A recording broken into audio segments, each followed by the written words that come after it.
Hey everybody, this is Truth Hurts. Wanted to come through and drop another bid. I want to deal with some things that are kind of probably more matter of fact than most of us want to admit, but they still need to be dealt with. Man, today I want to research the long, winding road that leads to spiritual and moral decay. As we look around this once beautiful blue marble, we see evidence of something so vile, yet subtle, so visible, yet undefinable, that we assume it's just a natural process in our social evolution. But listen, my beautiful people, evolution involves change and growth from a lower state to a more advanced, higher state. Technology is just one element in evolution. The most visible and healthy form of evolution resides in our biology. More correctly stated, in our mental capacities. Morals and human relations have to evolve much more profoundly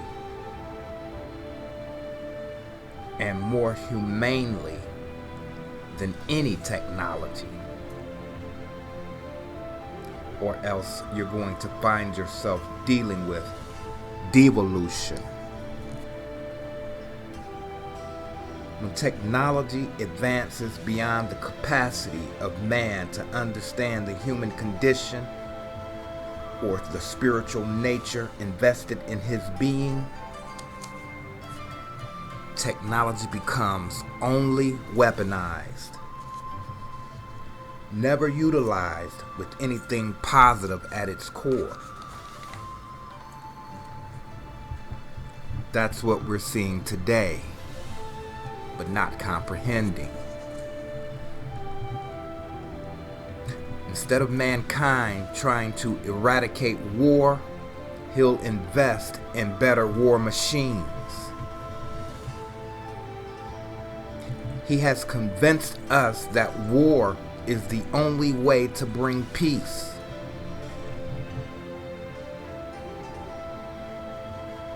Instead of dealing with disease at its root, his technology would rather create medicines allowing you to live with the disease. Indeed, his politics, his science, his religions are all designed to divide and render the participant totally incapacitated mentally. And when someone sees through his plot or questions his motives, he'll usually have that person labeled as a crackpot.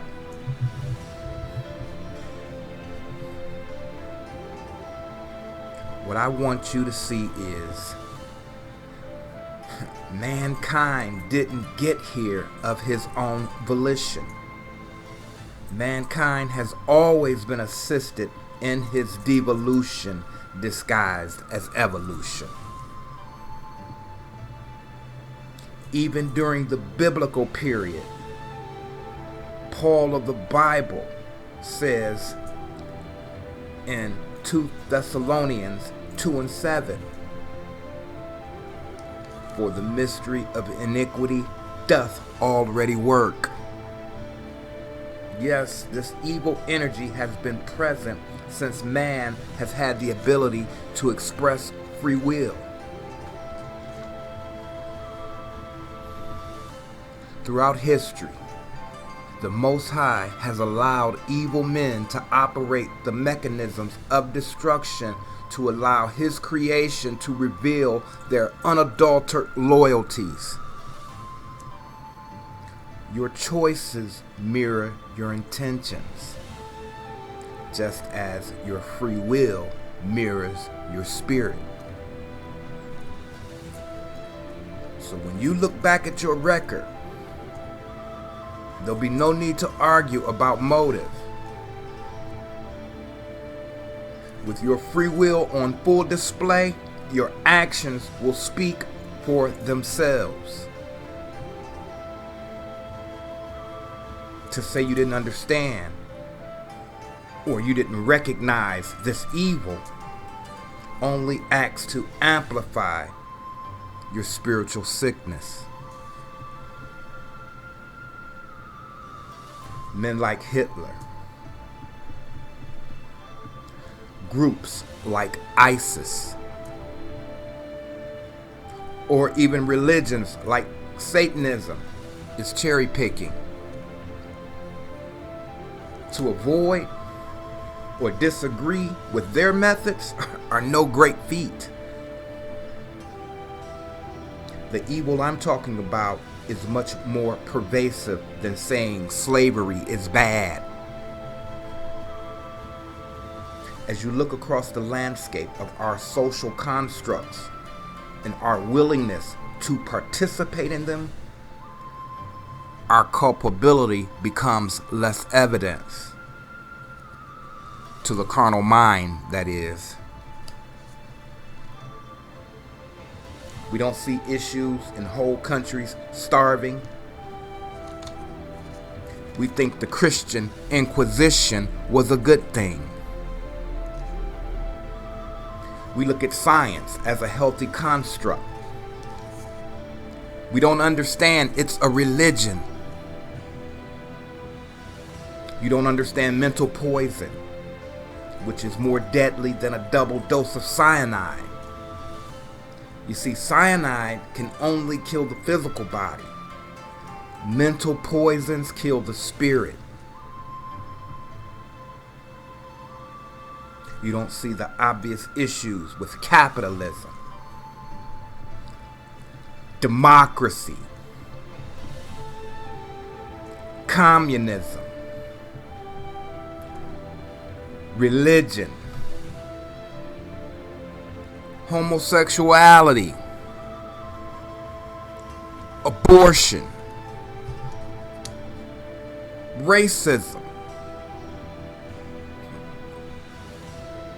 These same people, without any real investigation, can point out discrepancies in the Bible, but accept evolution as law. Evolution has so many holes in it, it may have been present at the St. Valentine's Day Massacre, but it makes you feel comfortable. It relieves you of your guilt, so you make it fit. Does it offend you when I remind you that it is just a theory? Now that I've established my opinions about the mechanisms of evil, let's identify the evil. If your walk is in accordance with this world, if you believe your participation in this world system isn't a problem, please turn up the volume. According to Bloomberg, the richest 1% of Americans are close to surpassing the wealth of the entire middle class. That's just in America. You operate in an economy that pushes counterfeit fiat money and moves to destroy entire countries at the push of a button. Yeah, but this is a kill or be killed society. A get yours because I'm getting mine mindset. How many of us truly believe they have no cure for cancer? At least 45 to 65% of the population in America believes there is some form of cure for cancer. That's a lot of people. Yet Big Pharma operates with no questions, no oversight, and no public outrage. That is insane.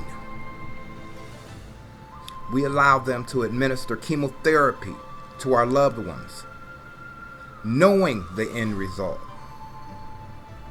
You tell me this is natural? This is our evolution? But they can create a weapon that can destroy millions, if not billions, with their advanced technology. Advanced for who? There is an evil magic running rampant throughout this system. It's destroying minds and ruining spirits. When I started my journey, I had no idea of how many agreements I had made with this satanic force. So I allowed myself to be saturated in new and comprehensive information. From Peter Joseph and Zeitgeist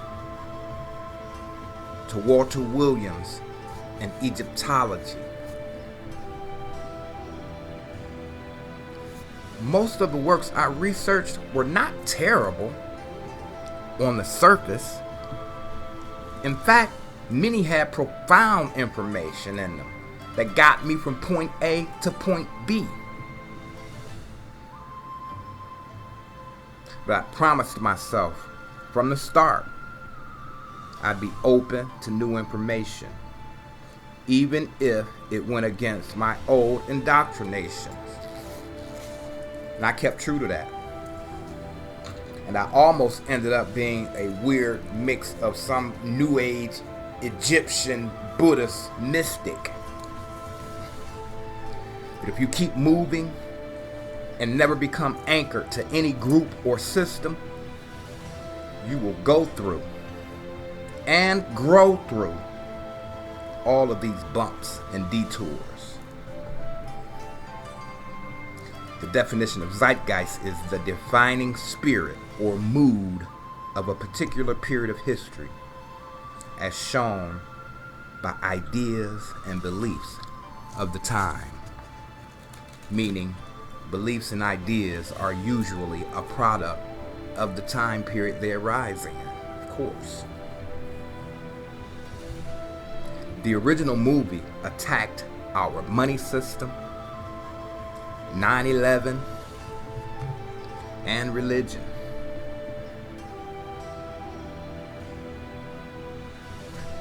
The idea behind Zeitgeist is German and deals with an invisible force behind the mechanisms of a thing.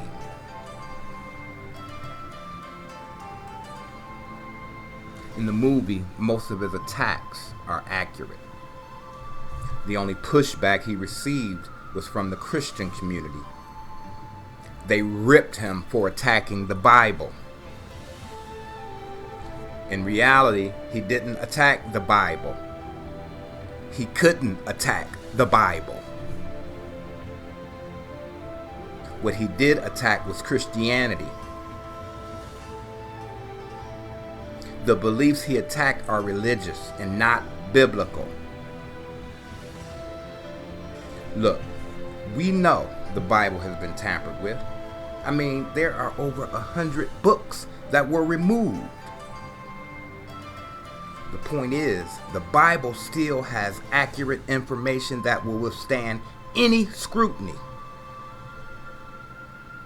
We have to learn to stop blaming the Bible for the many murderous movements that have claimed the Bible as its blueprint. You have to look at these groups and their information with new eyes. And you'll see this zeitgeist or invisible hand. Listen, truth seeking is not about accepting only the information that fits your belief system. You have to be willing to let go of ego and listen. If not, you're no better than the Christian or the Muslim or whatever systems you deem as ideologically challenged. Lest we get pompous and be made to look as fools. Half stories never bring about half truths. They create whole lies.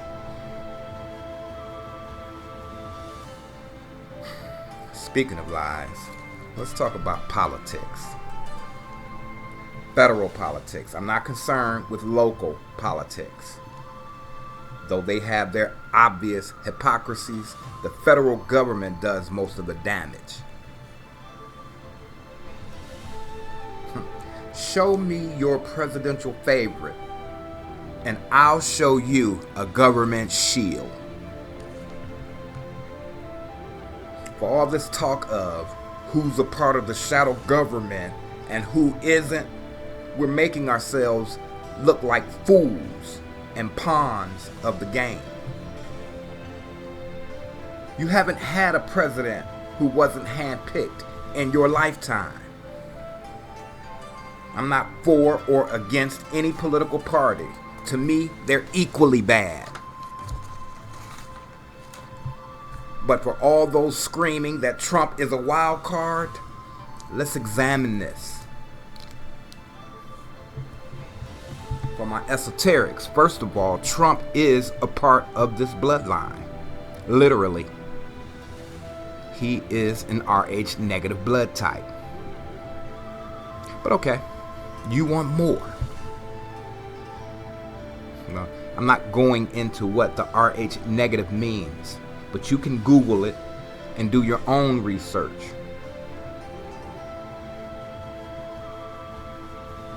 Back on topic.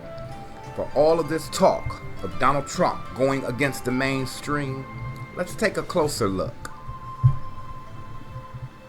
To the contrary of many, President Trump renewed the Patriot Act in 2019. Any of you so-called patriots know how unpatriotic the Patriot Act is. He told you he'd cut taxes and force the super rich to pay more. You bought it.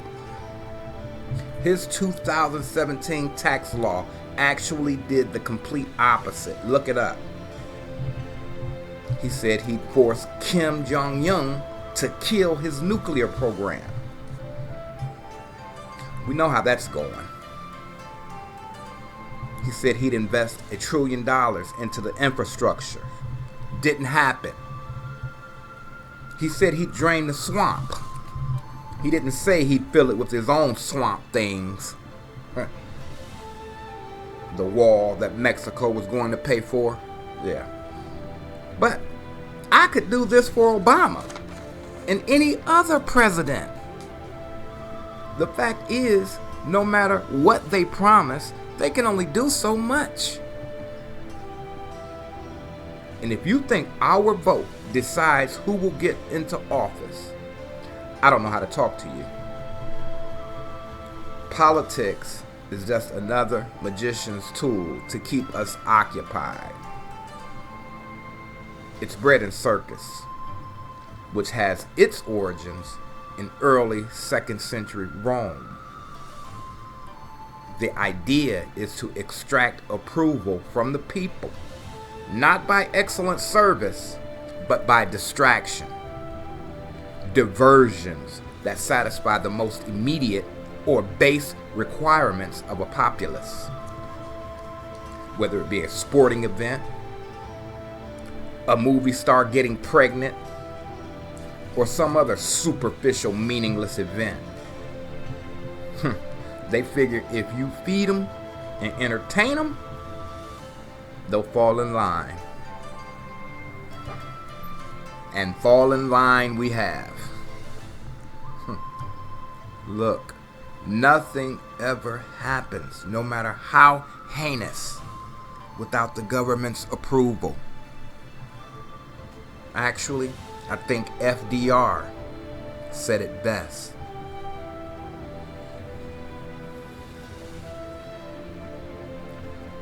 We've got to stop sitting in our little cocoons of thought and get out of the hive mind and see the world the way we see that nagging coworker or nosy neighbor. Stop thinking obvious evil shit is okay because your leaders said it was. That's not an excuse. You can't hide behind that no more than a sick music company's PR people can hide behind the artists. You know, there's nothing difficult about changing human nature if the change happens early enough. Protect the children.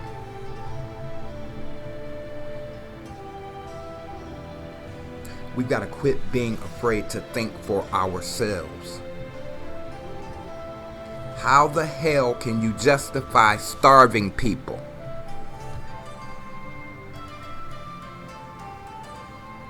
Poisoning water supplies.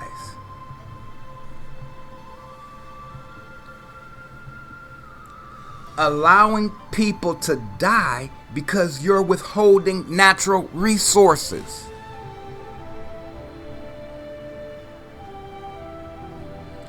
Telling someone with a terminal illness, I have the cure, but your insurance doesn't cover it. Sorry. We've got to come to grips with who we are, what we're willing to accept, what's worth fighting for.